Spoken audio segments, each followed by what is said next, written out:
얼마나 걸리죠? 한 30분 정도 걸렸을 것 같은데?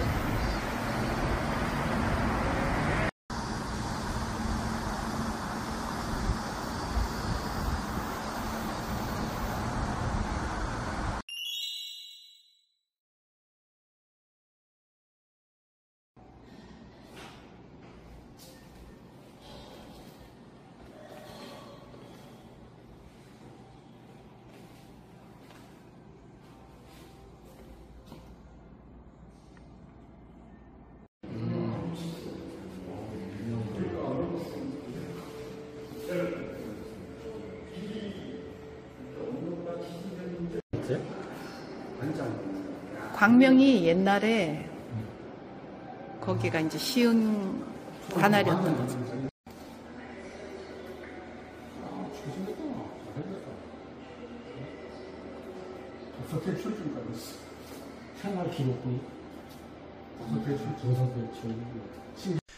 광명이 여러분 광명 기형도 문학관이라는 곳을 갔거든요. 여러분 기형도라고 혹시 들어보셨어요? 기형도 작가, 시인이죠. 시인.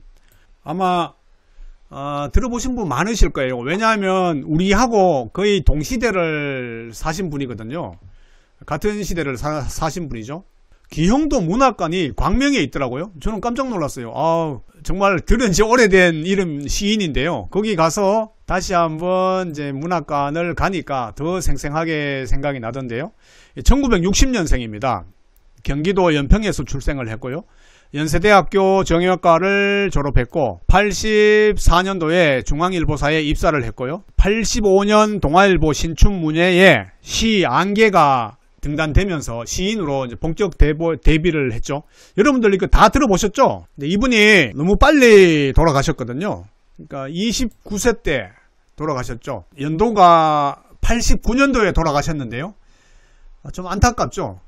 29살에 생을 마감했으니까 상당히 안타까운데 우리가 그 시절에 87년도 이때가 민주화 항쟁 운동하던 대한민국 역사상 조금 암울한 시대였잖아요. 그래서 이분의 시를 보면 약간 그런 좀 암울한 당시의 시대 상황을 나타내는 시들이 많았고요. 저도 이번에 광명에 가서 다시 한번 느끼고 왔는데요. 광명에서 기형도 시인에 대해서 문학관을 너무 잘 지어놨더라고요. 깜짝 놀랐어요. 한 시인의 문학관인데 일단 장소적으로 너무 커서 좋았고요. 여기 보면 요렇게 또 식기를 만들어 놨어요. 식기를 이렇게 만들어 놓고 이 식기를 가다 보면 또 기형도 선생님의 시가 또 보이고요.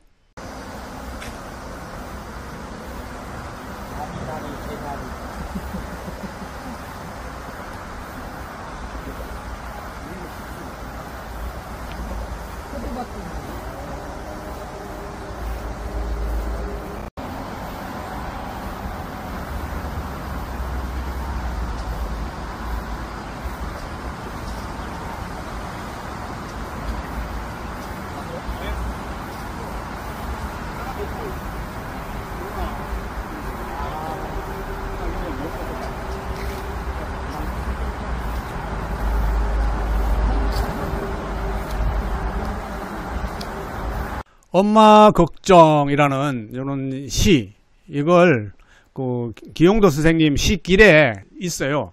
한번 읽어보면 여기 열무 30단을 이고 시장에 간 우리 엄마 안 오시네. 해는 시든지 오래 나는 찬밥처럼 방에 담겨 아무리 천천히 숙제를 해도 엄마는 안 오시네. 열무 30단을 어머니께서 머리에 이고 시장에 팔러 가는 그런 상황을 또 시로 표현을 했고요. 열무 30단.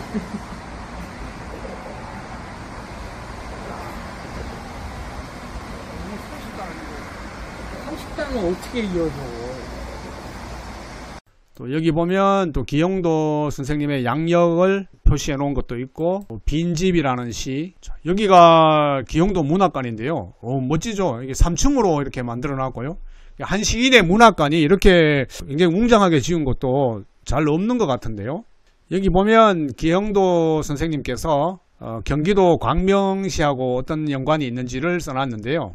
사실은 연평도에서 태어났다고 해요. 연평도에서 태어났는데 6.25 전쟁의 피난민이었던 아버지는 이곳에서 면사무소 공무원으로 일을 하다 간척사업에 손을 대 크게 실패한다. 이후 가족들과 함께 경기도 시흥군으로 이사해 일직리가 광명시 소화동이랍니다. 여기에 자리를 잡았다.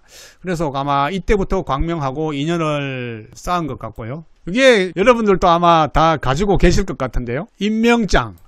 진짜 옛날 그대로 임명장 6학년 2반 기형도 위에 적은 사람을 1972학년도 제1학기 동안 회장으로 임명함. 서울시흥국민학교 박준택. 여러분들도 다 가지고 계시죠? 여러분들도 다 반장 하셨죠? 학교 다닐 때. 여기 보면 회장, 반장 배지도 있고요. 여기는 통지표예요. 통지표가 우리가 평소에 알던 통지표잖아요. 진짜 반갑더라고요. 저는 이게 우리 집에 있는지 없는지 잘 모르겠는데 아마 없을 것 같은데 이걸 어떻게 다 간직을 했나봐요. 공부를 굉장히 잘했어요. 한 반에 69명인데요. 69명 중에 1등을 했어요. 대부분 1등 아니면 2등을 했는데 이야 대단하네. 여러분들도 다 1등 하셨죠? 또 우등상장도 전시되어 있고요. 근데 놀라운 거는 바로 이 노트인데요. 여러분 이거 보세요. 이 난자인데 노트 필기를 얼마나 정성스럽게 한지를 몰라요. 진짜 이거 보고 저는 깜짝 놀랐어요. 글자 한자를 정말 정성스럽게 썼는 흔적이 너무 뚜렷하죠. 여기 보면 뭐 인칭 대명사 독일어 수업 같아요. 이희는 나고 두는 너고 뭐 이렇게 썼는데 너무 정성스럽게 써놓으신 것 같고요. 요것도 특이해요. 자, 요거는 도서 대출증입니다. 과거에는 이렇게 도서 대출증이 다 있었죠. 여러분들도 다 기억하실 거예요. 이렇게 해서 책을 빌리면 여기다가 이제 볼펜으로 빌린 날짜 또 반납 예정 날짜를 이렇게 적는 시스템이었죠. 자, 이런 것도 아주 특이하고요. 우리가 다 해봤던 거라서 더 정이 가는 것 같습니다. 기용도 선생님의 시를 계속 이렇게 1층, 2층 올라가면서 전시를 해놨고요. 보면 잘생겼죠. 진짜 잘생긴 얼굴이고요. 호감 가는 얼굴이라고 해야 되나요? 항상 그 웃는 상이고 굉장히 좋아요. 이게 기용도 선생님께서 직접 노트에 쓰신 그 시인데요. 이것도 얼마나 글자를 또록또록 썼는지 몰라요. 글자체가 너무 좋고 너무 깔끔하고요. 여기에서 또 한번 또 놀랐고 나도 글자를 아주 한자를 정성스럽게 써야 되겠다 이런 생각이 들어요. 저는 막 갈겨 쓰거든요. 요거는 2층에 올라가면 기용도 선생님의 시를 필사할 수 있는 그런 코너가 있어요. 엽서에다가 이렇게 시를 필서해서 여기다 붙여 놓는 거죠. 특이한 게 여기 보면 광북고에 모모 학생이 와서 이게 시를 필사했는데요. 이게 기영도 선생님의 얼굴이고 여기 새카만 게 여기 다 글자예요. 아주 아이디어 있게 시를 필사했는 학생도 있고요. 2층에 가면 이제 이런 걸 만들어 놨는데요. 요게 특이해요. 기용도 선생님이 제일 먼저 이제 등단했던 작품인데 바로 안개라는 시거든요. 여기 보면 그 당시에 어떤 암울했던 사정, 암울했던 시대 상황 그걸 우리가 볼 수 있는 것 같아요. 공장에서 이제 매연이 막 올라오고 이런 어떻게 보면 환경 오염을 생각할 수 있는 그런 장면인데요. 이거 보고 이걸 만든 사람이 참 대단하다 이런 생각이 들어요. 시도 대단하지만 제가 시를 한번 안개라는 시를 여러분들하고 조금만 일부분만 같이 한번 볼까요? 안개라는 시가 아주 길어요. 상당히 긴데 그 중에 이제 일부만 보면 아침 저녁으로 색강에 자욱히 안개가 낀다. 1번 장에 이렇게 써놨죠. 우리가 안개락 하는 거는 정말 우리가 미래를 모르잖아요. 이 안개가 자욱하게 끼면 이제 앞뒤 분간을 할 수가 없다는 건데요. 저는 이렇게 해석을 했어요. 여기에서 아침 저녁이라는 것은 우리의 일생을 나타내는 것 같아요. 내가 태어나서 죽을 때까지 그걸 이제 아침 저녁으로 표현을 했는데 사실 우리가 태어나서 죽을 때까지가 전부 안개 같아요. 어떻게 무슨 일이 벌어질지 사실 아무도 모르죠. 그리고 두 번째 보면 이읍에 처음 와본 사람은 누구나 거대한 안개의 강을 거쳐야 한다. 똑같은 표현 같아요. 그냥 사람은 살아가면서 누구나 안개의 강을 거쳐야 한다. 어떻게 인생이 전개될지 모른다. 근데 여기에 아주 특이한 게 있는데요. 시에 이런 게 있는 거 저는 처음 봤거든요. 몇 가지 사소한 사건도 있었다. 한밤중에 여직공 하나가 겁탈당했다. 기숙사와 가까운 곳이었으나 그녀의 입이 막히자 그곳으로 끝이었다. 지난 겨울엔 방죽 위에서 치객 하나가 얼어 죽었다. 바로 곁을 지나는 삼륜차는 그것이 쓰레기 더미인 줄 알았다고 했다. 그러나 그것은 개인적인 불행일 뿐 안개의 탓은 아니다. 이게 하나의 사건을 시 속에 넣었는데 뭐 그렇게 좋은 사건은 아니죠. 여직공, 그 당시에는 어떤 산업발전의 상황에 있었으니까 공장에 다니는 여직공 하나가 겁탈당한 이야기, 그리고 술 취한 취객 하나가 또 얼어 죽은 이야기. 근데 그걸 발견을 못하고 그 사람이 쓰레기인 줄 알고 쓰레기더미인 줄 알았다. 뭐 이런 얘기인데요. 굉장히 좀 암울한 그런 이야기죠. 우리 시대 상황을 그때 나타낸 것 같아서 저도 이거 읽으면서 조금 씁쓸을 하더라고요. 안개가 걷히고 정오 가까이 공장의 검은 굴뚝들은 일제히 하늘을 향해 젖은 총신을 겨눈다. 상처 입은 몇몇 사내들은 험악한 욕설을 해대며 이 폐수의 고장을 떠나갔지만 재빨리 사람들의 기억에서 밀려났다. 그 누구도 다시 읍으로 돌아온 사람은 없었기 때문이다. 여기 이제 군대 갔다 오신 분들은 총신이 뭔지 알 거예요. 총이 나가는 통로라고 해야 되나? 그걸 통로인데 이거를 꿀뚝에 비유를 했어요. 그 당시에 돈 벌기 위해서 공장에 들어가서 열심히 뭐 사내고 여자고 많은 일을 했는데요. 그 사람들은 험악한 욕설을 해대면서 공장에 폐수나는 고장을 떠나갔지만 재빨리 사람들의 기억에서 밀려났다. 자, 이것도 완전 우리의 인생하고 똑같죠. 우리가 인생을 살면서 막 이곳저곳 여러 곳을 뭐 방황하기도 하고 떠나기도 하지만 그걸 기억하는 사람은 잘 없다는 거죠. 야, 그래서 정말 인생을 어떻게 살아야 될까? 뭐 이런 걸 한번 고민해 주는 그런 시 같아서 여러분들과 함께 공유를 하려고 가지고 와봤습니다. 맞아요. 바람님, 그 시대는 먹고 살기 바빠서 환경 생각할 수 없었지요. 지금의 시각으로 바라보면. 맞습니다. 네. 지금도 보면 참 이게 우리의 인생과 똑같은 것 같아요. 우리의 인생이 어차피 정말 안개잖아요. 저는 어떻게 될지 몰라요. 제가 뭐 세네갈에서 사하라 사막에서 9년 동안 제가 거기서 살 것이라고는 정말 생각을 못했죠. 전혀 저는 세네갈이 어디에 지도상에 어디에 있는지도 몰랐는데 어떻게 갑자기 세네갈 가서 거기서 벼농사를 짓기 시작했고요. 그리고 뭐 잠시 짓다가 올 줄 알았는데 어영부영 하다 보니까 9년이라는 시간이 또 흘렀고요. 이게 우리의 인생인 것 같아요. 그래서 다시 처음으로 돌아가면 그런 어떤 복잡다변한 인생 속에서 우리가 추구해야 될 건 무엇인가? 저는 이거라고 생각해요. 충만. 다시 처음으로 돌아갑니다. 그런 삶 속에서 우리가 충만한 감정을 얼마나 느끼면서 살 수 있을까? 이게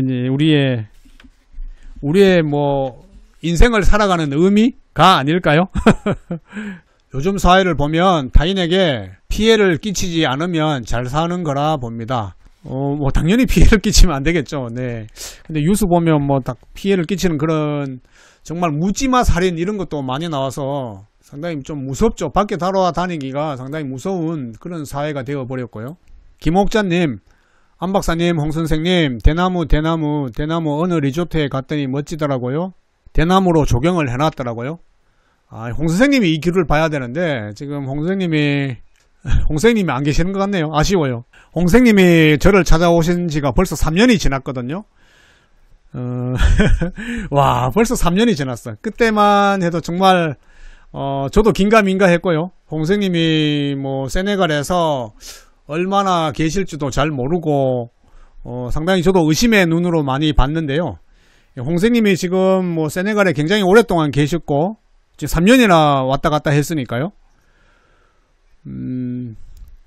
저는 좀 아쉬운 게 그때 이제 홍선생님 말씀이 대나무 사업을 해서 대나무를 좀 꼭 성공시키고 싶다 그랬는데 사실 지금 3년 동안 대나무가 뭐 거의 한 그루도 살아있는 게 없잖아요. 이제 사실 현실적으로 말씀드리면. 그러니까 현실은 아주 어렵다는 거 정말 여러분께 다시 한번 말씀드리고 싶고요. 우리가 뭐 한국에 있을 때는 내가 세네갈 가면 이거 정말 잘할 거야.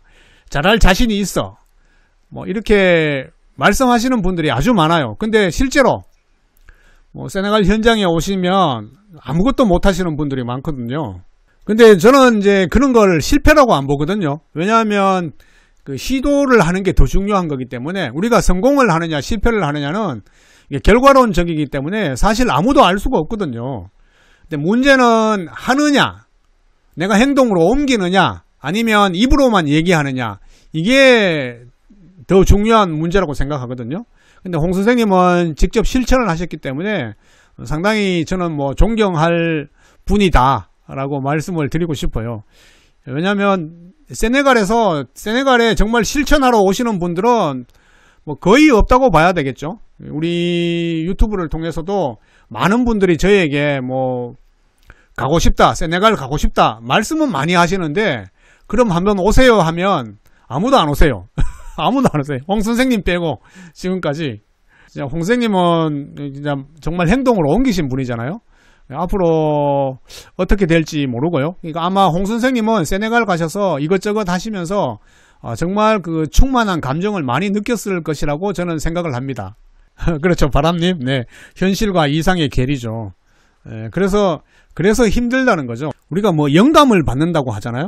저도 이제 홍 선생님께 물어봤죠. 아니, 어떻게 갑자기 세네갈에서 대나무를 할 생각을 다 했느냐? 저도 궁금하잖아요. 그래서 홍 선생님께 물어봤더니, 홍 선생님께서 제 유튜브를 보면서, 영감을 받았대요. 대나무를 해야 되겠다.